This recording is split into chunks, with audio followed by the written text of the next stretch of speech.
মা একজন অসহায় মানুষ হেরবে থাকে, তোর মা ধরলো যে মাসে আমার একটু জায়গা দাও। তোর মা ঠিক আছে তোরা থাক, এই যে আমার দরকার লাগে তখন আমার জায়গা দিস, ঠিক আছে।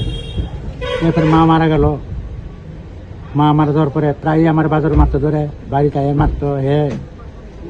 জিতেন দেবনাথ, হের বউ, হের শাশুড়ি, শালা সবাই মিললে কয়েকবার হে বাড়িতে মারতো। আজকে আমার এই বাড়ির লোক একজনের জায়গা এসে সাফ করতো। তো আমি বলছি তুমি সাফ করো না, এটা এই যে মালিক হ্যাঁ আয়ুক একটা জায়গা মাপ দিয়ে সীমানা ঠিক করে হেল্প করলে নিব, আমার বললে আমার থাকবো। এই কথা করছি পরে হে আমার পুরো কোদাল দিয়ে পা বাড়িতে গিয়ে করছে। দাউদে বাড়ি না হেল রক্ত এখানে বাড়ি। মানে কে করছে? লিটন দেবনাথ। লিটন দেবনাথ আর বউ এর শাশুড়ি।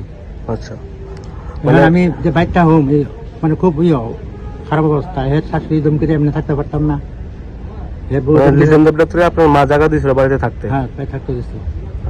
এখন তারা উল্টা হুমকি দিয়ে আমার যে আমি মানে এই গ্রামে থাকতে পারতাম না, এই গ্রাম তেমন উড়াই দেবো।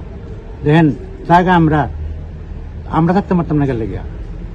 এরপরে আমি বলছি দিদি মা তোমার কাছে ব্যক্তি দেয়, তুমি কাউকে প্রমাণ দেওয়া দিলে আমরা দিয়ে দেবো, তুমি দিতে নাই, আমরা কি করবো?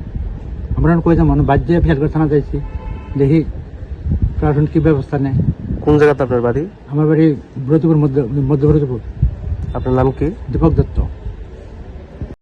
আনন্দ আর ভালোবাসার দীপ্তিতে গড়া সমুজ্জ্বল পরমা, ঠিক তোমারই মতো। শ্যাম সুন্দর কোম্পানি জুয়েলার্স, আগরতলা, উদয়পুর, ধর্মনগর, কলকাতা।